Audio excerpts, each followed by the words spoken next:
أعوذ بالله من الشيطان الرجيم. بسم الله الرحمن الرحيم. الحمد لله رب العالمين بارئ الخلائق أجمعين فاطر السماوات والأرضين باعث الأنبياء والمرسلين ثم الصلاة والسلام والتحية والإكرام على سيدنا ومولانا ونبينا أبي القاسم المصطفى محمد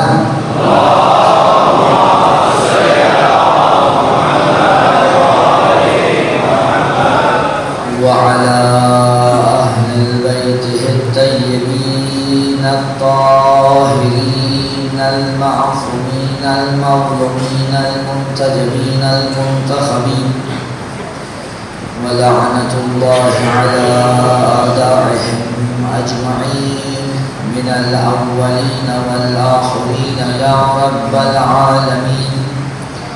أما بعد فقد قال سبحانه وتعالى في محكم كتابه المجيد فأعوذ بالله من الشيطان الرجيم. بسم الله الرحمن الرحيم. وإذ ابتلى إبراهيم ربه بكلمات فأتمهن قال إني جاعلك للناس إماما قال ومن ذريتي قال لا ينال عهد الظالمين.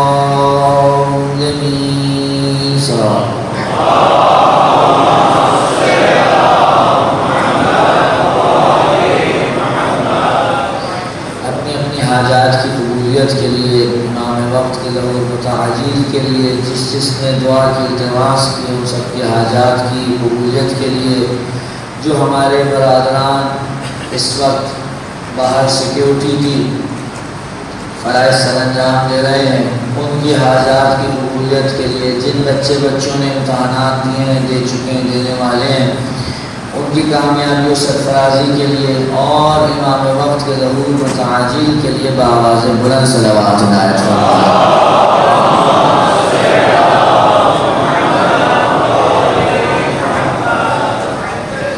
ایک اور صلوات عنایت فرمائیں.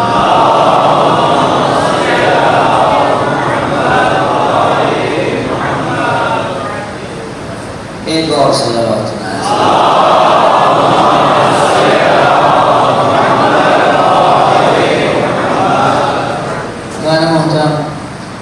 آپ اس علم کو یہاں سے اٹھا کے دوسری طرف رکھ دیجیے وہ اڑتا رہے گا اس میں صلوات پڑھے محمد والے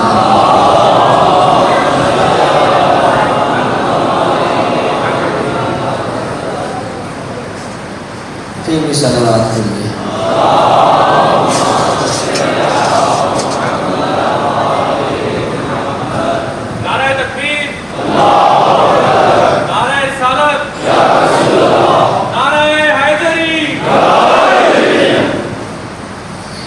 محترم سلسلہ گفتگو کی چھٹی نشست ہے اور بفضل خدا و بطفیل شہادتاً سلسلہ گفتگو مسلسل آگے بڑھ رہا ہے اور جس کلام کی روشنی میں آگے بڑھ رہا ہے وہ کلام امام معصوم علی ابن موسی الرضا علیہ السلام.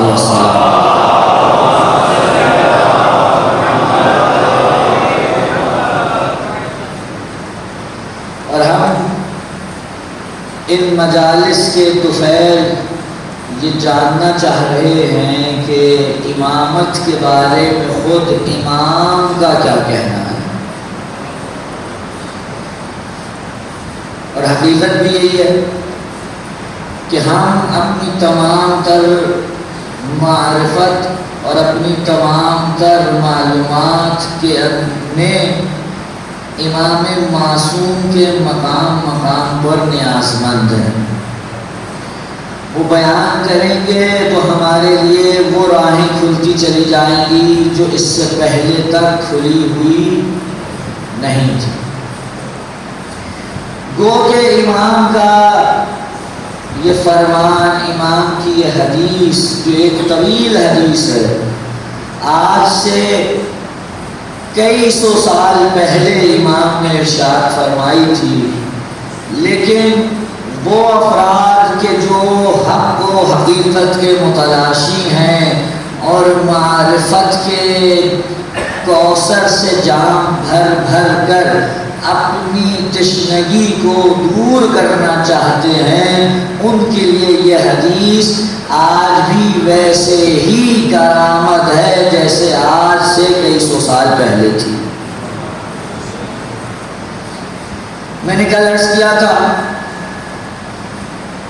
کہ آج جو مسائل پیش کیے جائیں گے ان کی نوعیت یہ ہے کہ سوشل میڈیا کے اوپر یہ مسائل امامت کے حوالے سے بہت زیادہ زیر گفتگو ہے، اور ہو سکتا ہے کہ آج کی گفتگو مکتبی زیادہ ہو، لیکن مجھے یقین ہے کہ آپ حضرات میرا ساتھ دیں گے اور میں یہ مطلب جو اپنے دل میں لیے بیٹھا ہوں آپ تک منتقل کرنے میں کامیاب ہو سکوں گا. صلوات عنایت فرمائیے.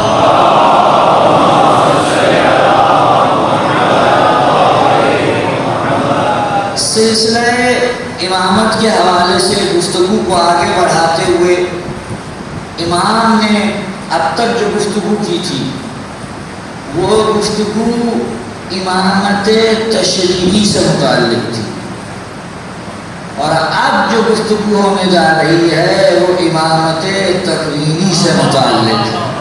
توجہ فرمائیں گے اللہ. یہ تکوینی اور تشریعی سے متعلق کچھ معروضات میں آج سے 2 سال پہلے ڈاکٹر صاحب کے گھر عرض کر چکا ہوں. یعنی ایک جملے میں یوں عرض کروں کہ اب تک جو امام بیان کر رہے تھے وہ امامت کو اس نظر سے دیکھا جا رہا تھا کہ بعد رسول مسلمانوں کی حکومت کی زمام کس شخص کے ہاتھ میں ہونی چاہیے. لیکن اب جو امام امامت کے حوالے سے گفتگو کرنے جا رہے ہیں اس میں جہت یہ ہے کہ خدا نے کیوں اس شخص کو یہ مقام دیا کہ بعد رسول یہ شخص مسلمانوں کے لیے حکومت کرنے کا اور بنانے کا حقدار ہے. امام ارشاد فرماتے ہیں ان الامام خص اللہ عز وجل بها ابراہیم الخلیل بعد النبوہ والخلہ مرتبۃ ثالثہ. خداوند عالم نے ابراہیم خلیل اللہ کو امامت کے رتبے اور مقام سے خاص کیا. کب؟ جب وہ انہیں پہلے نبوت اور رسالت دے چکا تھا، جب وہ انہیں خلت کا تاج پہنا چکا تھا. تیسرے مرتبے پہ آ کے خدا نے جناب ابراہیم کو امامت سے نوازا. یعنی ابراہیم پہلے نبی تھے، پھر خلیل ہوئے، اور اس کے بعد امامت عطا کی گئی. اور یہ جو آیت میں آپ کے سامنے روزانہ تلاوت کرنے کا شرف حاصل کر رہا ہوں، اس میں کیا ارشاد ہو رہا ہے؟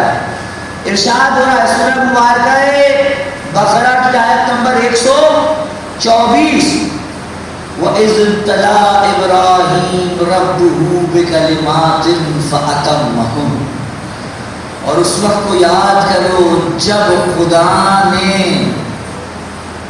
ابراہیم کو کچھ کلمات کے ذریعے سے آزمایا. فَأَتَمَّهُنَّ، تو ابراہیم اس میں 100% نمبروں سے کامیاب ہوئے. توجہ دیکھیے، یہ خداوند عالم ہے اگر میں یا کوئی اور شخص ہو تو وہ کسی کا امتحان لے تو وہاں پر ہو سکتا ہے کہ امتحان کے نمبر دیتے ہوئے اس کے ساتھ کوئی بہتری کا سلوک کرے، مثلا اس کے گھر 80 نمبر ہو گیا، چلو تھوڑے سے بڑھا کے اس کو 85 کر دیا جائے، 90 کر دیا جائے۔ لیکن خداوند عالم کا معاملہ یہ ہے کہ اگر کسی نبی سے ترک اولا ہو جائے تو وہ اس کو ایسے ٹریٹ کرتا ہے کہ جیسے خدا نخواستہ اس سے کوئی گناہ سرزد ہو گیا ہے۔ جب خدا یہ کہے کہ فَأَتَمَّهُمْ، وہ 100% کامیاب ہوئے، اس کا مطلب جانتے ہیں کیا ہے؟ اس کا مطلب یہ ہے کہ امامت وہ عہدہ ہے کہ جس کو یہ حاصل ہوگا اس کو ایک تو 100% کامیاب ہونا ضروری ہے، دوسرا بنا امتحان کے یہ عہدہ ملتا نہیں ہے، تیسرا یہ کہ یہ وہ عہدہ ہے جہاں یہ آ جائے ورنہ ترک اولا ہوگا، وہاں ترک اولا بھی نہیں ہو سکتا۔ اگر ترک اولا کی گنجائش ہوتی تو خدا جناب ابراہیم کو کبھی بھی اس عہدے سے سرفراز نہیں کرتا۔ اب میرا آپ سے سوال ہے، توجہ چاہتا ہوں، میرے پاس یہاں یہ سامنے ایک بچہ بیٹھا ہوا ہے، یہ میرے پاس آئے اور میں اس کو کہوں بیٹا یہ لو 500 روپے کا نوٹ، اور یہ چلا جائے، تھوڑی دیر کے بعد پھر گھومتا ہوا ہے اور میں اس کو بیٹا یہ لو 100,000 روپے کا نوٹ، اور یہ پھر چلا جائے، پھر یہ گھومتا ہوا ہے، میں کہوں بیٹا یہ میرے پاس 100 روپے کا نوٹ ہے اور یہ میں تمہیں دوں گا، لیکن یہ اس شرط پہ دوں گا کہ پہلے تم میرے سوالوں کے جواب دو۔ توجہ ہے نا حضرات؟ یہ 100 روپے کا نوٹ میں تمہیں اس وقت دوں گا جب تم میرے سوالوں کے جواب دو، امتحان دو، اس میں کامیاب ہو۔ تو یہ بچہ کہا یہ آپ اپنے پاس ہی رکھ لیجئے، 500 کا بنا امتحان کے دے دیا، 1000 کا بنا امتحان کے دے دیا، اب یہ کمتر دینے کے لیے مجھ سے امتحان لے رہے ہیں۔ تو اس بچے کی عقل میں بھی یہ ہے کہ اگر امتحان لے کے دینا ہے تو 5000 کا تو کم از کم ہو۔ جو پہلے بنا امتحان کے مجھ سے لے چکے ہیں یا مجھے دے چکے ہیں وہ کمتر ہوں گے، جو امتحان کے بعد لیں گے عقل کا تقاضا یہ ہے کہ وہ برتر ہو۔ اسی لیے ہم یہ کہتے ہیں کہ عہدہ امامت نبوت اور رسالت سے افضل ہے۔ کیوں؟ یہ آیت اس بات کی دلیل ہے، خدا نے جناب ابراہیم کو نبوت دی، امتحان نہیں لیا، رسالت دی، امتحان نہیں لیا، خلت دی، امتحان نہیں لیا، لیکن امامت کو بنا امتحان کے نہیں دیا۔ یہ امتحان لینا بتا رہا ہے کہ یہ عہدہ پچھلے عہدوں سے افضل تھا۔ اگر افضل نہ ہوتا امتحان لینے کے کیا معنی تھے؟ امتحان لیا، عہدہ دے دیا، اور امتحان میں بھی 100% کامیابی، فَأَتَمَّهُمْ، اور جیسے ہی امتحان میں کامیابی ہوئی آواز آئی انی جاعلک للناس اماما، میں تجھے انسانوں کا امام بنا رہا ہوں۔ اور جب یہ بات آئی، توجہ چاہتا ہوں، جب یہ بات آئی امام رضا اسی حدیث میں آگے چل کے ارشاد فرما رہے ہیں، وہ انشاءاللہ آگے عرض کروں گا، لیکن مفہوم ابھی کیونکہ مربوط ہے۔ فرماتے ہیں جیسے ہی ابراہیم کو امامت ملی انہوں نے اپنے دل میں ایک سرور محسوس کیا، اور یہ سرور محسوس ہوتے ہی یہ زبان خلیل اللہ گویا ہوئی اور کہا قالا ومن ذریتی، پروردگار اسے میری نسل میں بھی رکھ دے۔ امام نے فرمایا یہاں یہ تقاضا ہوا، وہاں سے جواب آیا ابراہیم تمہاری نسل میں رکھوں گا، لیکن ایک شرط کے ساتھ، لا ینال عہد الظالمین، میرا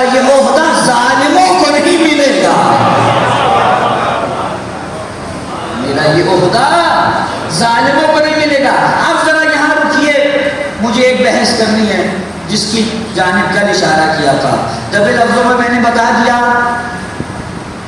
کہ امامت کا عہدہ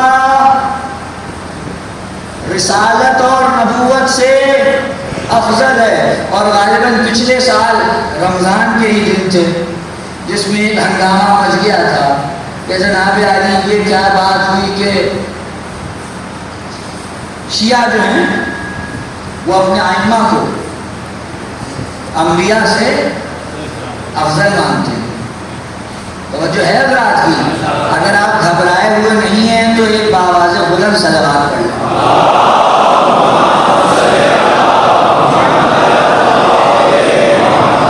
شیعہ اپنے ائمہ کو انبیاء سے افضل مانتے ہیں۔ یہ میں تھوڑی کہہ رہا ہوں، امام رضا کی صاف حدیث ہے بھائی۔ امام کیا کہہ رہے ہیں؟ امام کہہ رہے ہیں نبوت اور رسالت پہلے درجے پر، خلت دوسرے درجے پر، اور تیسرے درجے پر امامت دی۔ کبھی ایسا نہیں ہوتا کہ کوئی بندہ ماسٹرز کی ڈگری لینے کے بعد جا کر میٹرک کی ڈگری لے، کبھی ایسا نہیں ہوتا کہ پی ایچ ڈی کی ڈگری کے بعد جا کے کوئی ماسٹرز کی ڈگری لے۔ اگر ڈگری لینی ہے تو وہ اوپر کی طرف بڑھتی ہے، نیچے کی طرف نہیں آتی۔ اور درجہ اور عہدہ جو ابراہیم کو ملا اس میں یہی مراتب ہیں، نبوت اور رسالت کے بعد خلت ملی، خلت کے بعد امامت ملی۔ توجہ، اب تو آپ کہتے ہیں کہ جناب علی ہمارے انبیاء افضل ہیں، ہمارے ائمہ افضل ہیں انبیاء سے۔ یہ کس طرح ہے یہ سن لیجئے، توجہ چاہتا ہوں خدا را۔ یہ ایک مکتبی بحث ہے مجھے معلوم ہے، لیکن میں آپ لوگوں کی سماعتوں کی بلندی کے اوپر تکیہ کرتے ہوئے یہ گفتگو شروع کرنے جا رہا ہوں، آپ میرا ساتھ دیں گے انشاءاللہ۔ ہمارا یہ دعویٰ نہیں ہے کہ امامت نبوت سے افضل ہے۔ توجہ، ہمارا یہ دعویٰ نہیں ہے کہ امامت نبوت سے افضل ہے۔ ہمارا یہ دعویٰ ہے کہ جو نبی کے ساتھ ساتھ امام بھی ہو، اس کی امامت اس کی نبوت سے افضل ہے۔ توجہ توجہ، ہمارا یہ دعویٰ نہیں ہے، میں دو تین دفعہ ہر جملہ ریپیٹ کر رہا ہوں تاکہ میرا یہ پیغام پہنچ جائے۔ ہمارا یہ دعویٰ نہیں ہے کہ امامت کا عہدہ کلی طور پر نبوت سے افضل ہے، بلکہ ہمارا یہ دعویٰ ہے کہ جو نبی اور رسول ہونے کے ساتھ ساتھ امام بھی ہو، اس کا درجہ امامت اس کے درجہ رسالت و نبوت سے افضل ہے۔ اس کا معنی کیا ہوا؟ اس کا معنی یہ ہوا کہ ابراہیم کا مقام و درجہ امامت ان کے مقام و درجہ رسالت سے افضل ہے۔ توجہ، ہو سکتا ہے ایک ہی شخص میں نبوت بھی ہو، رسالت بھی ہو، امامت بھی ہو۔ اگر یہ اکٹھی ہو جائے کسی ایک شخص میں تو اس کا جو مقام امامت ہے وہ اس کے مقام نبوت و رسالت سے افضل ہے۔ ابراہیم کے پاس تینوں ہیں، رسالت بھی ہے، نبوت بھی ہے، امامت بھی ہے۔ اب اتنا تو طے ہو گیا کہ ابراہیم کے پاس تین عہدے ہیں۔ جو نبی ابراہیم سے افضل ہوگا اس کے لیے لازم ہے کہ جتنے عہدے ابراہیم کے پاس ہیں وہ سارے عہدے اس کے پاس ہوں جو اس سے افضل ہو، بلکہ بدرجہ اتم اس کے عہدوں سے افضل ہوں۔ چونکہ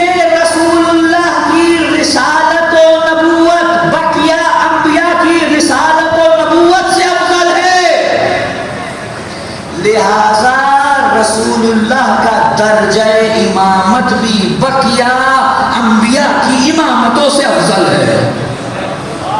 توجہ، امام رسول اللہ بھی ہیں، رسول اللہ کا درجہ امامت بقیہ انبیاء کی امامتوں سے افضل.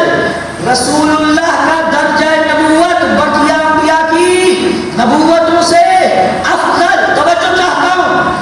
اب خدا نے اعلان کیا کہ میں نبوت کا آغاز کر رہا ہوں، میں رسالت کا آغاز کر رہا ہوں، ابراہیم سے امامت کا آغاز کر رہا ہوں. لیکن رسول اللہ پہ جب بات پہنچی تو معلوم ہوا خدا نے یہ کہہ کر کہ یہ خاتم النبیین ہیں، نبوت اور رسالت کے عہدے کو تمام کر دیا. میرا سوال یہ ہے، قرآن مجید یہ تو بتا رہا ہے کہ جس نبوت اور رسالت کا آغاز ہوا تھا وہ ختم ہو گیا، لیکن قرآن نے یہ کہا کہ جس امامت کا میں نے آغاز کیا ہے وہ بھی ختم ہو گئی.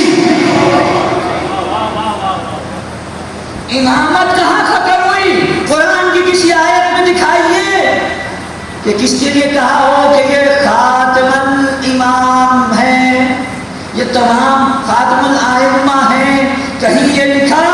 کہیں نہیں. اب توجہ چاہتا ہوں، رسول اللہ پر آ کر رسالت ختم ہو گئی، امامت ختم ہو گئی، رسالت ختم ہو گئی، نبوت ختم ہو گئی، لیکن امامت موجود ہے. امامت موجود ہے. رسول اللہ پر جو امامت ختم نہیں ہوئی، علی سے لے کر مہدی تک بقیہ تمام ائمہ رسول اللہ کی اس امامت کے وارث ہیں جو امامت بقیہ انبیاء کی امامت سے افضل ہے. علی سے لے کر مہدی تک ہمارے ائمہ رسول کی اس امامت کے وارث ہیں کہ جو بقیہ ائمہ کی، وہ ائمہ کے جو نبی بھی تھے، امامت سے افضل ہے. جب نتیجہ یہ ہوگا، توجہ ذہن رکھیں گے آپ، جب علی و اولاد علی میں سے معصومین الی مہدی رسول اللہ کی امامت کے وارث ہیں، تو کیونکہ رسول کی امامت کا عہدہ بقیہ تمام عہدوں سے افضل ہے، لہذا جو اس کے وارث ہیں وہ بقیہ ہر اس شخص سے افضل ہیں جس سے رسول اللہ افضل ہیں، جس سے رسول اللہ افضل ہیں. لہذا اگر کوئی یہ کہتا ہے کہ شیعہ کہتے ہیں ہمارے ائمہ انبیاء سے افضل ہیں، تو ہم یوں ہی نہیں کہتے، کیونکہ یہ امامت جو ائمہ کو ملی ہے یہ امامت رسالت مآب سے وراثت میں حاصل ہوئی ہے، اور رسول کی امامت بقیہ تمام امامتوں سے افضل ہے. لہذا جو اس کا وارث ہوگا وہ بقیہ سب سے افضل ہوگا. لہذا یہ ہمارا بالکل بنا کسی شک و ریب کی عقیدہ ہے کہ علی بعد رسول سب سے افضل ہے. یا میں تھوڑا سا مصرے کے اندر تصرف کر کے کہہ دیتا ہوں، بعد نبی بزرگ تو ہی قصہ مختصر. یا دوسری طرح کہتا ہوں، بعد از نبی بزرگ علی قصہ مختصر. علی کے بعد سب سے افضل ہمارا یہ کھلم کھلا عقیدہ ہے. اور اگر کوئی آپ یہ کہہ دیتا ہے کہ جناب معاذ باللہ یہ آپ نے ہمارے عقیدے کے مطابق نبوت کی شان میں حتک کی ہے، تو ہم صاف کہیں گے اگر اس سے آپ کے یہاں شان نبوت میں حتک ہوتی ہے تو علی کو 9 مسلموں کے برابر قرار دینا ہماری نگاہ میں علی کی حتک ہے. آپ علی کو خود نہج البلاغہ میں یا کسی اور مقام پہ میرے مولا نے عجیب جملہ کہا ہے، کہا کیا زمانہ آ گیا ہے کہ مجھ جیسے کو اس وادی شام کے ساتھ رکھا جا رہا ہے. علی بعد رسول سب سے. اب ایک اعتراض اور سن لیجیے، میں نام لے کے کہتا ہوں تاکہ اگر کسی کے ذہن میں ہو تو وہ ادھر سے منتخب کرے. ایک صاحب ہیں جو بندی مکتب فقہ سے ان کا تعلق ہے، نام ہے جن کا رمضان مہنگل. انہوں نے اپنے درس تفسیر کے اندر جو بعد میں کلپ کاٹ کے چلا دیا گیا اور ایک مصیبت بن گئی اور مومنین کے اندر یہ عجیب سی کیفیت ہو گئی، کہا کہ اہل تشیع جو اپنے ائمہ کو افضل سمجھتے ہیں انبیاء سے، تو اس کا مطلب یہ ہے کہ وہ ختم نبوت کے قائل نہیں ہیں. کیوں؟ دلیل کیا ہے؟ دلیل یہ ہے کہ جو اعلیٰ رکھتا ہوگا ادنا خود بخود اس کے پاس ہوگا، اور بقول ان کے امامت عہدہ اعلیٰ ہے، لہذا اعلیٰ عہدے میں ادنا خود بخود شامل ہے. اور جب خود بخود شامل ہے تو اس کا مطلب یہ ہے کہ شیعوں کا اعتقاد امامت جو ہے وہ کسی بھی صورت ختم رسالت کے اعتقاد کو ثابت نہیں کرتا. جو گفتگو میں آپ کے سامنے پیش کر چکا ہوں اس سے ویسے تو اذہان متفق ہو ہی جانے چاہیے، لیکن میں پھر بھی عرض کر دیتا ہوں، نبوت اور رسالت کے ختم ہو جانے پر نص قرآن موجود ہے، لیکن امامت کے ختم ہونے پہ کوئی نص موجود نہیں ہے. اور میرا تو جی کہتا ہے کہ شاید جناب ابراہیم نے بھی کچھ دیکھتے ہوئے یہ عہدہ اپنی اولاد کے لیے مانگا تھا. جب رسالت ملی تو نہیں کہا ذریت کو دے دے، نبوت ملی نہیں کہا ذریت کو دے دے، خلت ملی نہیں کہا ذریت کو دے دے، امامت ملی تو فوراً خوشی کے عالم میں آ کے کہا یہ ذریت کو دے دے. جیسے ابراہیم یہ بتانا چاہ رہے ہوں ارے نبوت کیوں مانگوں، رسالت کیوں مانگوں، ایک دور آئے گا نبوت بھی ختم ہو جائے گی، رسالت بھی ختم ہو جائے گی، لیکن اس امامت نے تا قیام قیامت جانا ہے. میں وہ خدا اپنی اولاد کے لیے مانگوں گا جو ختم ہونے والا نہیں ہے. لہذا ابراہیم نے دعا کی. توجہ، اب یہاں ایک بڑا گھمبیر مسئلہ، اگر ابراہیم دعا نہ مانگتے تو کیا خدا ان کی ذریت میں امامت کو نہ رکھتا؟ توجہ ہے بھئی، ہمارا جو عقیدہ ہے جو امام ہے وہ امام ہے، یہ پہلے سے طے ہے. خدا الیکشن سے امام نہیں بناتا. ہمارا جو عقیدہ یہ ہے کہ اس تمام عالم کے خلق ہونے سے پہلے یہ طے تھا کہ امام بعد رسول 12 ہوں گے. اور یہاں جناب ابراہیم نے کیا دعا کی؟ قال من ذریتی، میری ذریت میں قرار دے. اور ان 12 کے علاوہ جو بقیہ ائمہ بھی ہیں، یہ نہ سمجھے گا کہ ابراہیم کے علاوہ اور رسول کے علاوہ دوسرا نبی امام نہیں ہے، نہیں، اور بھی حضرت یعقوب کے لیے قرآن کہہ رہا ہے ہم نے انہیں امام قرار دیا. تو سوال، اگر ابراہیم دعا نہ کرتے تو کیا یہ امام نہ بنتے؟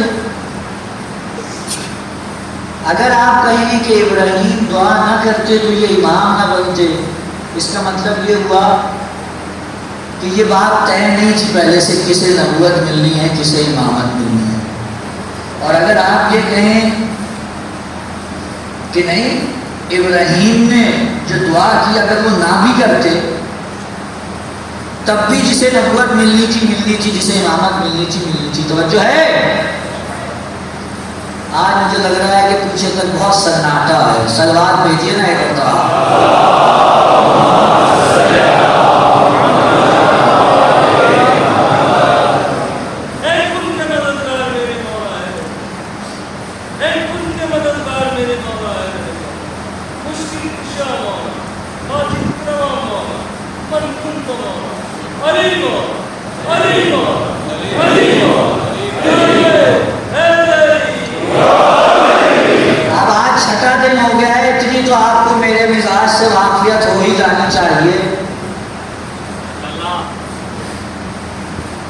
اگر ابراہیم دعا نہ کرتے تو کیا امامت نہ ملتی؟ توجہ، بعض اوقات دعا اس لیے نہیں ہوتی کہ اسے کر کر اس سے مطابق طلب کو وصول کیا جائے، بلکہ بعض اوقات دعا اس لیے ہوتی ہے کہ جو رب کی مرضی ہو اس مرضی کو اسی کی بارگاہ میں دعا کی صورت میں پیش کر دیا جائے۔ ورنہ میں آپ کو ایک مثال دیتا ہوں، آپ ہر تھوڑی دیر کے بعد درود پڑھتے ہیں، کیا کہتے ہیں اس میں؟ اللہم صلی علی محمد وآل محمد۔ یہ درود اپنے اندر پوری ایک دعا ہے، اسی لیے علماء کہتے ہیں اگر دعائے قنوت میں صرف یہ پڑھ دیجئے تو آپ کی دعائے قنوت ہو گئی۔ آپ کیا کریں؟ اے اللہ محمد اور ان کی آل پر رحمت نازل فرما، یعنی اگر آپ نہیں کہیں گے تو خدا نازل نہیں کرے گا۔ اگر آپ نہیں دعا کریں گے تو خدا نازل نہیں کرے گا۔ اچھا میں آگے بڑھ کے کہوں، یعنی آپ اپنے آپ کو محمد و آل محمد پر رحمت الہی کے نزول کی علت سمجھتے ہیں؟ یعنی اگر آپ نہیں کہیں گے تو خدا نازل نہیں کرے گا؟ خدا نازل کرے گا، لیکن خدا یہ چاہتا ہے کہ جو وہ چاہتا ہے تم اس کی چاہت کو اپنی دعا بنا کر اسی کی بارگاہ میں پیش کرو۔ اور یہ بندگی کی بلندی ہے جب جناب ابراہیم کو حاصل ہے کہ جیسے امامت ملی تو فوراً کیا کہا؟ قالا ومن ذریتی، پروردگار سے میری ذریت میں داخل کر دے۔ اور جیسے ہی کہا تو آگے سے جواب کیا آیا؟ جواب یہ ہے کہ میں یہ کسی بھی ظالم کو نہیں دوں گا۔ امام رضا علیہ السلام کیا ارشاد فرما رہے ہیں؟ کہا فقالا انی جاعلک للناس اماما۔ ابراہیم نے کہا ابراہیم کو خدا نے کہا ہم تمہیں انسانوں کا امام بناتے ہیں۔ فقال الخلیل سروراً، ابراہیم نے خوش ہو کر خدا سے کہا ومن ذریتی، پروردگار سے میری ذریت میں بھی داخل کر دے۔ قال اللہ تبارک و تعالی، تو خدا نے جواب میں کہا لا ینال عہد الظالمین، میرا یہ عہدہ ظالموں کو نہیں ملے گا۔ توجہ چاہتا ہوں، امام کا جملہ سنیے اور اس کے بعد تشریح سنیے گا اس کی۔ فرمایا فَأَبْطَلَتْ هَذِهِ الْآيَةُ إِمَامَةَ كُلِّ ظَالِمٍ إِلَى يَوْمِ الْقِيَامَةِ، اس آیت نے تا قیام قیامت ہر آنے والے ظالم کی امامت کو باطل کر دیا۔ اس آیت نے تا قیام قیامت ہر ظالم کی امامت کو باطل کر دیا۔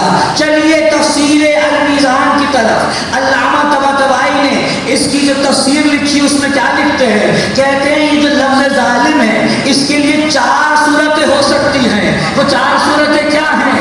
ایک صورت یہ ہے کہ کوئی شخص اپنی ساری زندگی ظالم رہے، شروع سے لے کر آخر تک، یہ بھی ظالم ہے۔ ایک صورت یہ ہو سکتی ہے کہ ایک شخص اپنی زندگی کے اوائل میں ظالم رہے لیکن آخر میں ظالم نہ رہے، یہ بھی ظالم ہے۔ ایک صورت یہ ہو سکتی ہے کہ ایک شخص اپنی زندگی کے اوائل میں ظالم نہ ہو لیکن آخر میں ظالم ہو جائے۔ اور ایک صورت یہ ہو سکتی ہے کہ کوئی بھی زندگی کا اس کے ایسا دور نہ ہو جس میں وہ ظالم رہا ہو۔ یعنی ہمارے پاس 4 صورتیں ہو گئی۔ ایک وہ جس کی زندگی سراسر ظلم ہی ظلم ہے، ایک وہ کہ جس کی زندگی شروع میں ظلم ہے بعد میں ظلم نہیں ہے، ایک وہ کہ جس کی زندگی بعد میں ظلم ہے شروع میں ظلم نہیں ہے، اور ایک وہ کہ جس کی زندگی میں ظلم سرے سے ہے ہی نہیں۔ اب توجہ چاہتا ہوں، خدا نے کہا میرا یہ عہدہ ظالموں کو نہیں ملے گا، تو وہ جس کی زندگی شروع سے لے کر آخر تک ظلم ہی ظلم ہو، یہ دعا اس کے لیے تو ہو ہی نہیں سکتی۔ ابراہیم خلیل اللہ ہیں، کیا کسی ظالم کے لیے امامت مانگیں گے؟ تو یہ حصہ تو ویسے ہی خارج ہو گیا. جس شخص کی زندگی میں توجہ، جس شخص کی زندگی میں شروع میں عدالت ہو لیکن آخر میں ظلم، وہ بھی نہیں ہو سکتا. کیوں؟ انت بھلا تو سب بھلا. جس کی آخری زندگی ہی ظلم پہ مبنی ہو، یہ عہدہ اسے بھی نہیں مل سکتا. اب رہ گئے دو. ایک وہ کہ جس کی پوری زندگی میں کہیں کوئی ظلم نہ ہو، اور ایک وہ جس کی زندگی میں شروع میں تو ظلم ہو لیکن آخر میں ظلم نہ ہو. امام کیا کہہ رہے ہیں؟ اس آیت نے تا قیام قیامت ہر ظالم کی امامت کو باطل کر دیا. معلوم ہوا جس کی زندگی میں رتی برابر بھی ظلم پایا جاتا ہوگا وہ امام نہیں بن سکتا. خدا کسی ایسے کو امام نہیں بناتا جس کی زندگی میں ذرا برابر بھی ظلم ہو. دوسرے لفظوں میں امام کیا کہنا چاہ رہے ہیں؟ امام بتا رہے ہیں امام وہی ہوگا جو ماں کی آغوش سے لے کر قبر کے دہانے تک معصوم رہا ہو. وگرنہ ظلم کوئی چھوٹا سا بھی ہو تو ظلم ہے، بڑا سا ہو تو ظلم ہے. اور خدا نے کتنا ہم پر احسان کیا ہے کہ جن کو ہم نے امام مانا ہے ان کی زندگی میں کہیں ایک نقطے کا ظلم نہیں دکھایا جا سکتا. ہم اس علی کے ماننے والے ہیں جس علی نے یہ کہا اگر دنیا کی ساری دولتیں علی کے پیروں میں، علی کے قدموں میں ڈھیر کر دی جائیں تو علی ایک چینٹی کے منہ سے ایک چاول کا دانہ ظلم کر کے نہیں چھینے گا. اس علی کے ماننے والے ہیں جس کی زندگی میں سرے سے لے، شروع سے لے کے آخر تک سرے سے کوئی ظلم نہیں ہے. اور یہ ظلم ہر قسم کا ظلم ہے، چاہے اس نے خدا کو نہ مان کے ظلم کیا ہو، چاہے گناہ کر کے اپنے نفس پہ ظلم کیا ہو، چاہے اس نے کسی کے حقوق ادا نہ کر کے ظلم کیا ہو. ہر قسم کا ظلم جہاں بھی پایا جائے گا امامت وہاں نہیں آ سکتی. اور جب وہاں نہیں آ سکتی تو معلوم ہوا امامت منحصر ہو گئی ان میں جو ظالم نہیں ہیں. امامت منحصر ہو گئی ان میں جن میں جو ظالم نہیں ہے. اب دیکھیے کون ظالم نہیں ہے، دیکھیے کون ظالم نہیں ہے. رسول اللہ کے بعد عالم اسلام میں کوئی شخص ایسا دکھائی نہیں دیتا کہ جس کے بارے میں مسلمان یک زبان ہو کے یہ کہہ سکیں فقط علی کا سر ہے جو کسی بت کے سامنے نہیں جھکا. فقط علی کا سر ہے جو کسی بت کے سامنے نہیں جھکا. یہ عالم اسلام کا مشہور وتیرہ ہے کہ وہ باقیوں کے ساتھ رضی اللہ تعالی عنہ لگاتے ہیں لیکن جب علی کی باری آتی ہے تو ہمارے بہت سے برادران علی کے نام کے ساتھ کرم اللہ وجہہ لگاتے ہیں. پوچھئے کیا وجہ ہے؟ کہ اس لیے کہ علی کا چہرہ، علی کا سر وہ واحد سر ہے کہ جو کسی بت کے سامنے نہیں جھکا. علی کی پیدائش سے لے کر علی کی شہادت تک کا جو سلسلہ ہے یہ خدا سے خدا تک کا سلسلہ ہے. اس میں کوئی غیر خدا شریک نہیں ہے. علی نے کبھی کسی غیر خدا کی عبادت نہیں کی، علی کبھی کسی بت کے سامنے نہیں جھکے. اسی لیے جاتے ہوئے رسول اللہ علی کو بطور امام بنا کر اور منسوب کر کے جا رہے ہیں کیونکہ اس پوری دنیا میں جو عرب میں موجود تھی، عالم اسلام میں کوئی شخص ایسا نہیں تھا جو یہ دعویٰ کر سکے کہ رسول اللہ کے بعد فقط میں ہوں کہ جس نے کسی بھی بت کے سامنے سجدہ نہیں کیا. واحد رسول اللہ ہے. یا ان کے بعد علی مرتضیٰ کہ جن کی زندگی میں آپ ظلم نہیں دکھا سکتے. اور آیت کیا کہتی ہے؟ جو ظالم ہے اسے یہ عہدہ نہیں ملے گا. پروردگار نے طے کر ہی دیا ہے کہ یہ عہدہ ظالم کو نہیں ملنے والا. تو جب ظالم کو نہیں ملے گا تو وہ لوگ تو خود بخود خارج ہو گئے.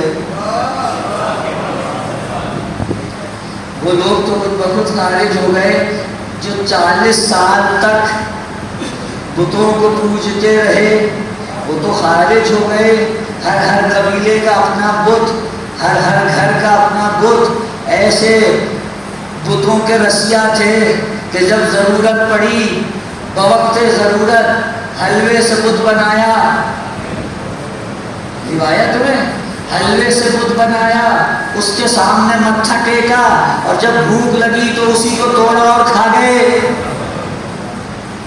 جہاں ایسے ایسے معاملات ہوں وہاں ایک گھر ابو طالب کا ایسا ہے جہاں سے نور توحید برآمد ہوتا ہے، جہاں سے نور توحید الہی برآمد ہوتا ہے. اور ایسا یقین ہے اس گھرانے کو اس ذات پر کہ جب ابرہہ اپنا لشکر لے کے آتا ہے، توجہ ہے حضرات کی، جب ابرہہ اپنا لشکر لے کے آتا ہے اور جناب عبد المطلب جا کر اس سے اپنے اونٹوں کا تقاضا کرتے ہیں، تو یقین کامل یہ ہے، حق الیقین کی منزل یہ ہے کہ اس سے جا کے کہا کہ لاؤ مجھے میرے اونٹ واپس کر دو. تو اس نے کہا ارے میں تو سمجھا تھا آپ سید البطھا ہیں، آپ آگے کہیں گے ارے کعبے کو نہ ڈھاؤ، کعبے کے اوپر چڑھائی نہ کرو، اسے مسمار نہ کرو. آپ نے تو آ کے بڑا ہی چھوٹا سا مجھ سے مطالبہ کیا کہ میرے اونٹ واپس کر دو. تو تاریخ نے یہ جملہ لکھا کہ اس موحد گھر کے موحد فرد کی زبان سے توحید میں ڈوبے ہوئے جملے نکلے. اس نے کہا دیکھو جیسے میں ان اونٹوں کا رب ہوں، ان کا پالنے والا ہوں، ویسے ہی اس گھر کا بھی ایک رب ہے. مجھے اپنے اونٹ لینے تھے، میں لینے آ گیا. جو اس گھر کا مالک ہے وہ خود اس کی حفاظت کرے گا.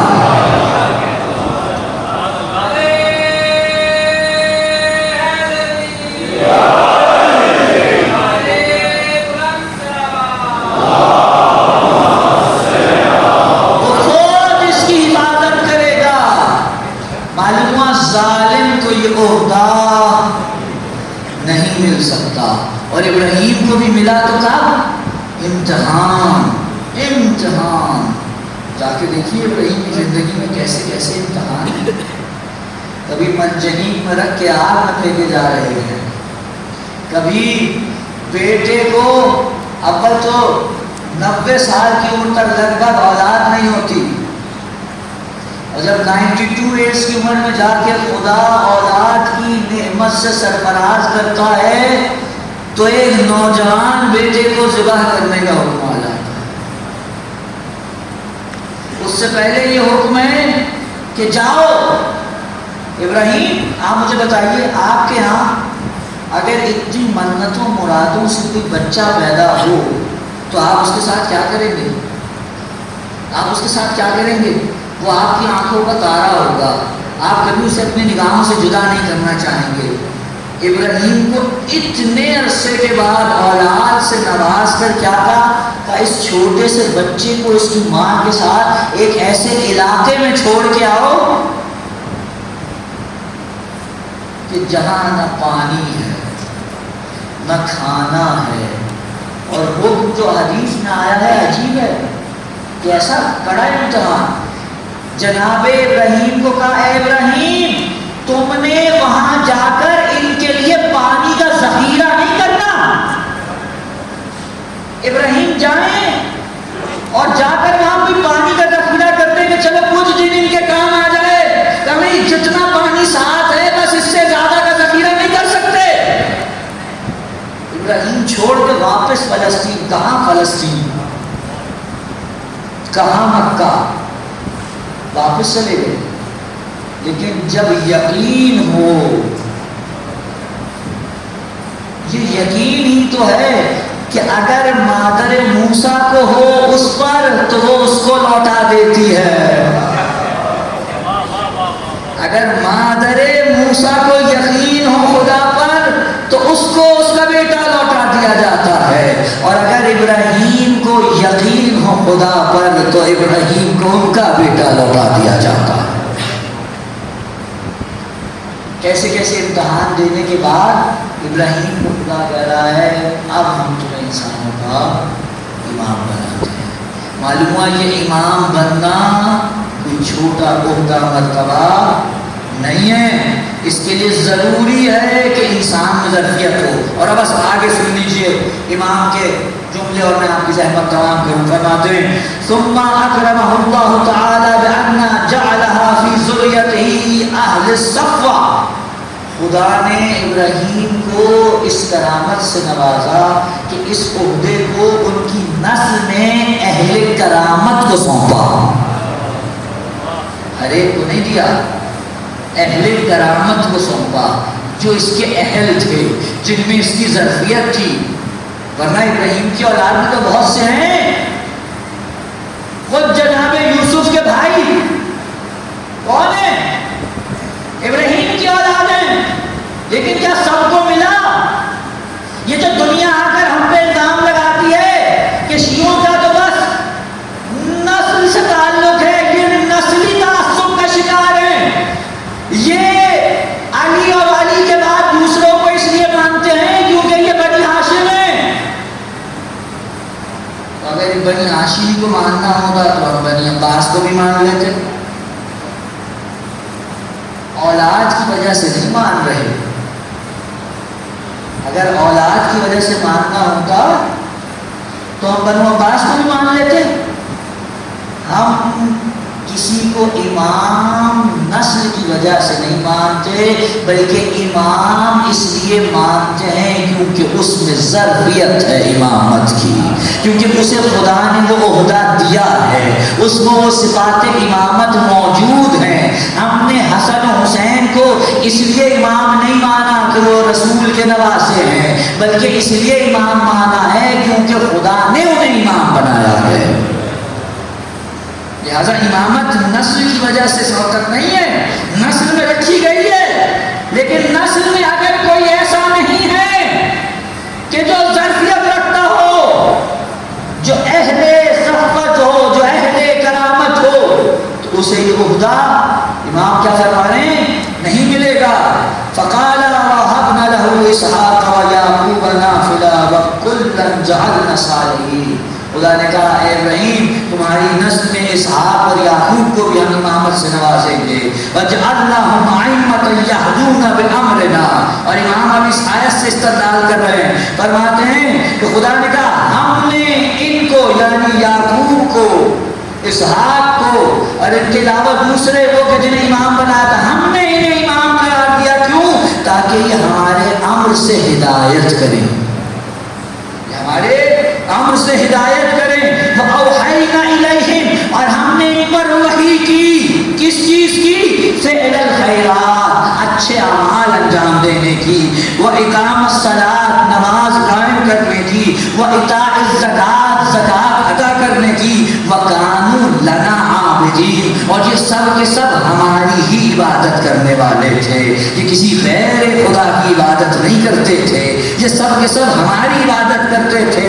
فَلَمْ تَزِلْ فِي ذُرِّيَّتِهِ يَرِثُهَا بَعْضٌ عَنْ بَعْضٍ قَرْنًا فَقَرْنٍ، اور یہ امامت کا سلسلہ اس کی ابراہیم کی نسل میں قرن در قرن، صدی در صدی، ایک کے بعد ایک کی نسل میں ایسے ہی چلتا چلا گیا۔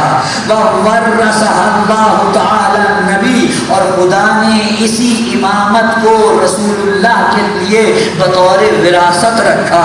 فَقَالَ جَلَّ وَتَعَالَى إِنَّ أَوْلَى النَّاسِ بِإِبْرَاهِيمَ لِلَّذِينَ اتَّبَعُوهُ، ابراہیم کی نسبت سب سے زیادہ نزدیک وہ ہے جو اس کی سب سے زیادہ اتباع کرنے والا ہو۔ وَهَذَا النَّبِيُّ، اور یہ ہے وہ نبی رسول اللہ۔ وَالَّذِينَ آمَنُوا وَاللَّهُ وَلِيُّ الْمُؤْمِنِينَ، ابراہیم کے نزدیک سب سے زیادہ وہ ہے کہ جو اس کی اتباع کرے، اور وہ کون ہے؟ کہا وہ سیرت ابراہیم پر چلنے والے رسول اللہ ہیں، اور کون ہیں؟ مومنین۔ توجہ، یہ کس کے اعتراض کے جواب میں آیت آئی؟ ان یہود و نصارہ کے اعتراض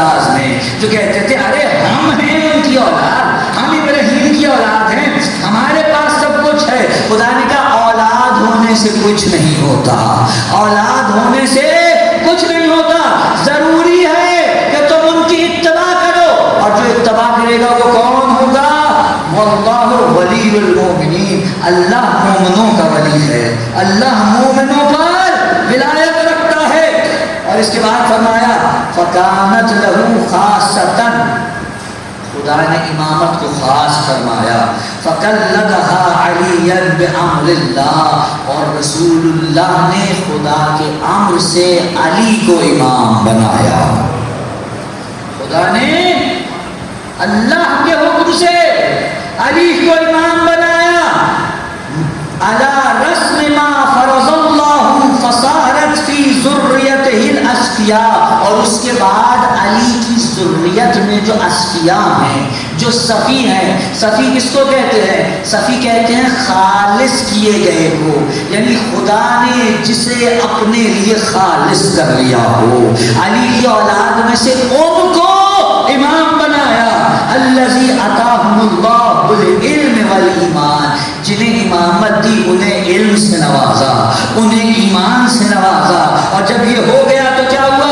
ارشاد فرمایا خدا نے، امام استناد کرتے ہیں آیت سے بقولہ تعالی وقال الذی اوتوا العلم والایمان لقد لبثتم فی کتاب اللہ الی یوم البعثہ، الی یوم البعث۔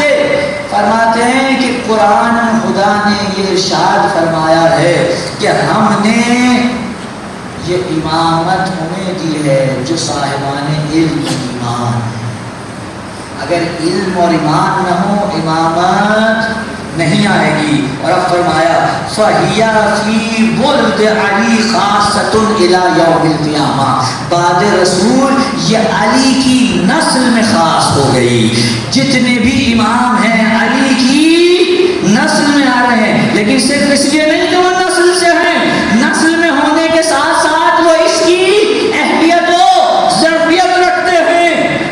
اِذْ لَا نَبِيَّ بَعْدَ مُحَمَّدٍ، کیونکہ رسول اللہ کے بعد کوئی نبی نہیں ہے۔ اور اب ایک جملہ سنیے، مجھے نہیں معلوم آپ اس جملے کو کس طرح سے سنیں گے، لیکن امام کے اس جملے کی تاثیر محسوس کرنے کی کوشش کیجیے گا۔ فرماتے ہیں فَمِنْ أَيْنَ يَخْتَارُ هَؤُلَاءِ الْجُهَّالِ، اب جب تمہیں پتہ چل گیا کہ امامت کا عہدہ کتنا عالی مرتبت ہے تو امت کے یہ چند جاہل مل کر کیسے امام اختیار کر سکتے ہیں؟ اب اگر تمہیں پتہ چل گیا کہ امامت کا عہدہ کتنا بلند مرتبہ ہے تو یہ امت کے چند جاہل مل کر کیسے امام بنا سکتے ہیں؟ یہ اختیار خدا کو حاصل ہے، خدا کے علاوہ یہ اختیار کسی کو حاصل نہیں وہ امام بنائے۔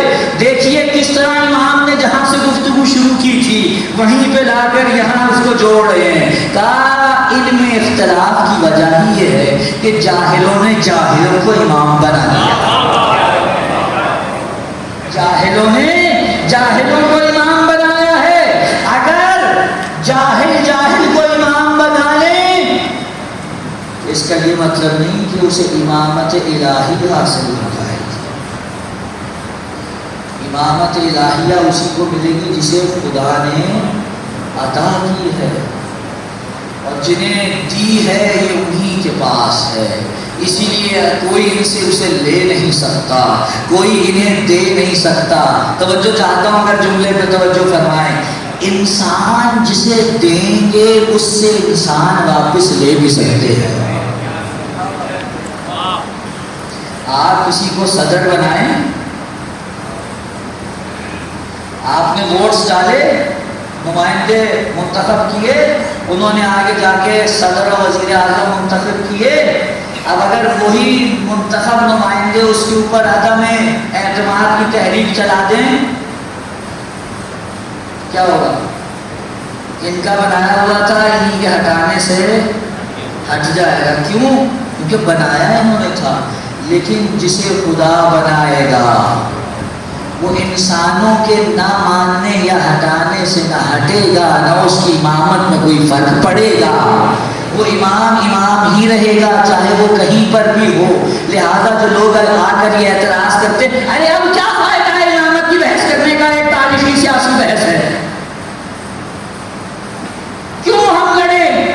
1400 سال پہلے جو کچھ بھی ہوا عالم اسلام میں، کس کا حق تھا کس کا نہیں تھا، کیا ضرورت پڑی ہے اس بحث کی؟ جانے دیجیے صاحب، وہ گزر گئے. میں 1400 سال کے بعد کیوں لڑتا پھروں، کیوں ہماری گردنیں کٹے، ہم کیوں ایک دوسرے سے بحث کریں کہ کس کو بننا تھا کس کو نہیں بننا تھا؟ گزر گئی بات، سیاسی بات تھی، تاریخی بات تھی، تاریخ میں گزر گئی، نسیاں منسیاں ہو گئی. ارے سرکار یہ آپ کا قصور ہے کہ آپ نے امامت کو سلیکشن اور الیکشن سمجھ لیا ہے، ہم نے اسے خدا کا اختیار سمجھا ہے. یہ اختیار خدا ہے، یہ خدا بندی ہے، یہ کسی کے دینے سے ملتا نہیں ہے اور کسی کے دینے سے لیا نہیں جا سکتا، مگر یہ کہ جسے خدا دے گا اس کے پاس ہے اور جس سے خدا نہیں دے گا اس کے پاس نہیں ہے. یہ امامت ابراہیم کو بڑے امتحان دیتی ہوئی ہے، اور ان امتحانوں میں بچے کو لخت صحرا میں چھوڑ کے جانا بھی تھا. آپ جب دعا زیارت وارثہ پڑھتے ہیں کیا کہتے ہیں؟ السلام علیک یا وارث ابراہیم.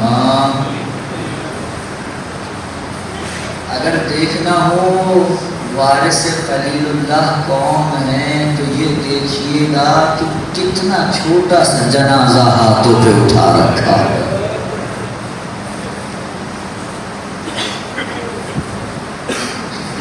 ہمارے ایک استاد ہیں، وہ کہنے لگے کہ ان کے ایک ایسے شخص سے جو ایران کی ایمبیسی میں کام کرتا تھا کسی غیر ملک میں، اس کا ٹرانسفر ہوا تھا. جب پہلا اشرا آیا تو ایمبیسی کے اندر ہی آخر کے دنوں میں یعنی 6 سے لے کر 10 تک امام حسین کی عزاداری کا سلسلہ قائم ہوا اور جتنے بھی وہاں افراد تھے وہ سب کو وہاں مدعو کیا گیا. وہ کہتے ہیں کہ اس نے مجھے بتایا کہ وہ باہر کھڑا ہوا تھا اور سب کو استقبال کر رہا تھا، آئیے اندر تشریف لائیے اندر تشریف لائیے. جب اندر مصائب شروع ہوئے تو گریے کی آواز اتنی ہوئی کہ باہر تک آنے لگی. تو باہر سے ایک خاتون گزر رہی تھی، عیسائی تھی. اس نے وہاں رک کے پوچھا کہ تم کیوں رو رہے ہو، کیا ہوا ہے؟ تو یہ شخص کہتا ہے، ایرانی شخص کہتا ہے کہ ہمارے امام کو قتل کر دیا گیا ہے اور اس کا ہم غم منا رہے ہیں. تو یہ کہتا ہے کہ اس عورت نے آگے بڑھ کے مجھ سے کہا کہ میں آپ سے تعزیت کرتی ہوں، مجھے بڑا افسوس ہوا کہ آپ کے کسی مذہبی رہنما کو قتل کر دیا گیا. اس کے بعد اس نے پوچھا کہ یہ بتائیے کہ کب قتل کیا؟ تو اس نے آگے سے کہا کہ آج سے 1400 سال پہلے. کہتے ہیں یہی عورت جو مجھ سے تعزیت کر رہی تھی ایک دم مجھ سے پلٹ کر رہی، تم لوگ کتنے بیوقوف ہو، 1400 سال پہلے ایک کام ہوا اور تم آج بیٹھ کے رو رہے ہو، یہ کیسا کام کرتے ہو تم؟ کہتے ہیں میں نے اس کو کہا کہ میں تجھے ایک چیز بتاتا ہوں اور اس کے بعد اگر تیرا دل چاہے تو تو اپنے اسی جملے پہ قائم رہنا، اور اگر نہ چاہے تو پھر ہمارے رونے کو حق بجانب سمجھ لینا. اب بتاؤ کیا ہوا؟ کہا یہ جو ہمارا امام مارا گیا ہے نا، یہ اکیلا نہیں مارا گیا، اس کے ساتھ اس کے اصحاب بھی تھے، اس کے جوان بیٹے کو مارا. کہ وہ سب کچھ سنتی رہی جب میں نے آخر میں کہا نا، اور ہاں یاد رکھنا اس کا ایک 6 مہینے کا بچہ بھی ذبح ہوا تھا. یہ جو میں نے کہا تو وہ عورت پریشان ہو گئی، کہنے لگی یہ کیسے ممکن ہے پھر مجھ سے کہنے لگی اچھا پورا واقعہ سناؤ کیا ہوا تھا. یہ کہتا میں نے اسے پورا واقعہ سنایا وہ چلی گئی. 2 دن کے بعد وہ عورت ہمیں رستے میں ملی جہاں سے ہمارا جلوس گزر رہا تھا، اور میں نے دیکھا اس نے ایک سبیل لگا رکھی تھی جس پہ وہ دودھ بانٹ رہی تھی. میں نے اس سے پوچھا کہ دودھ تم کیوں بانٹ رہی ہو؟ اس نے کہا تم ہی نے بتایا تھا نا ایک 6 مہینے کا بچہ تھا جو دودھ پیتا بچہ تھا. میں یہ سوچتی ہوں کہ وہ کون لوگ ہوں گے جنہوں نے اس 6 مہینے کے بچے کو بھی ذبح کر دیا. میں چاہتی ہوں کہ اس بچے کے لیے دنیا کے سامنے بیان کروں اسے کیسے ذبح کیا گیا تھا، میں بتاؤں کہ کیا ظلم ہوا تھا. اب جملہ کہوں سنیے گا. علی اصغر وہ شہید ہے جس نے غیر مذہب والوں کو بھی آنسو رلائے ہیں. علی اصغر وہ شہید ہے جس نے ہر ایک کو آنسو رلائے ہیں. روایت کہتی ہے امام حسین نے جب صدائے سراسا بلند کی نا حل من ناصر ینصرنا، ایک مرتبہ خیمے میں کوہرام برپا ہو گیا. امام حسین واپس پلٹے، کہا بہن کیا ہوا؟ کہا بھیا تمہاری صدا سن کر اس بچے نے اپنے آپ کو زمین پہ گرا دیا ہے. کہا لاؤ رباب، ہو سکتا ہے میں تمہارے بچے کے لیے پانی کا بندوبست کروں. علی اصغر کو ہاتھوں پہ اٹھایا حسین نے. کہتے جب خیمے سے نکلنے لگے تو اتنی شدید دھوپ تھی کہ حسین نے اپنا دامن علی اصغر کے اوپر ڈال لیا کہ ایسا نہ ہو میرا یہ مرجھایا ہوا پھول اور مرجھا جائے. حسین خیمے سے باہر نکلے، لشکر اعداء کے سامنے پہنچے. لشکر اعداء کہنے لگا لگتا ہے حسین کے پاس اب کوئی نہیں بچا، حسین قرآن لے آئے ہیں. حسین نے دامن کو ہٹایا، سامنے ایک ننھا سا بچہ حسین نے ہاتھوں پہ بلند کیا اور کہا اے لشکر اعداء، تمہارا قصوروار میں ہو سکتا ہوں، تمہاری مجھ سے دشمنی ہو سکتی ہے، اس بچے سے کیا دشمنی ہے؟ لاؤ اس کو 2 گھونٹ پانی پلا دو. کوئی جواب نہیں آیا. حسین نے بچے کو زمین پہ لٹایا، پیچھے ہٹے اور کہنے لگے ہو سکتا ہے تم میں کوئی یہ تصور کرے کہ اس کے بہانے سے میں پانی پینا چاہتا ہوں. حسین حجت تمام کرتے ہیں کہ بیٹا علی اصغر تم حجت خدا کے بیٹے ہو، انہیں بتاؤ تم کتنے پیاسے ہو. علی اصغر نے سوکھی زبان اپنے ہونٹوں پہ پھرانا شروع کی. عزادار لشکر اعداء میں کوہرام برپا ہو گیا. علماء یہاں ایک تشبیہ نقل کرتے ہیں، وہ کہتے ہیں جب کسی کو پیاس لگ رہی ہو تو اس کا عالم بالکل مچھلی کے جیسا ہوتا ہے. مچھلی کو جب پانی سے باہر نکال دیں تو شروع میں وہ تڑپتی ہے، جب تڑپ کے اس میں سکت کم رہ جائے تو پھر وہ منہ کھولتی ہے اور بند کرتی ہے، اور جب یہ بھی سکت نہ رہے تو بس آنکھیں کھولتی ہے اور بند کرتی ہے. علماء کہتے ہیں علی اصغر کا اس وقت یہ عالم تھا، پیاس کی شدت سے علی اصغر کے اندر اتنی بھی سکت نہیں تھی کہ اپنے آپ کو ہلائے. علی اصغر بس آنکھیں کھولتے ہیں بند کرتے ہیں. حسین نے اٹھا لیا. وہاں سے ایک آواز آئی پسر ساتھ کی، یا حرملا اقتل کلام الحسین، حسین کے کلام کو قطع کر دے. اس لعین نے تیر اٹھایا. مجھ سے پوچھے یہ کون سا تیر ہے؟ یہ سے شعبہ تیر ہے. یہ وہ تیر ہے جو جنگ میں گھوڑوں کو مار کے گرانے کے لیے استعمال ہوتا ہے. اس لعین نے چلے میں تیر رکھا. علماء نقل کرتے ہیں، کہتے ہیں جیسے یہ تیر چلانا چاہتا تھا، تیر چھوڑنا چاہتا تھا، اس کا ہاتھ رک جاتا تھا. ابن سعد نے کہا تو تیر کیوں نہیں چلاتا؟ اس نے کہا میں جب بھی تیر چلاتا ہوں میری نگاہ خیمے کی طرف جاتی ہے، میں ایک بیوی کو دیکھتا ہوں، اس کے سر پہ قرآن رکھا ہوتا ہے اور وہ کہتی ہے اے لعین اپنے تیر کو دیکھ، میرے صغیر کو دیکھ. اب جو اس نے چلے میں رکھ کے تیر چھوڑا، علی اصغر نے ہمکنا شروع کیا، علی اصغر کی گردن پہ پڑا. وہاں امام زمانہ کی آواز آئی، سلام اس شہید پر جسے ایک کان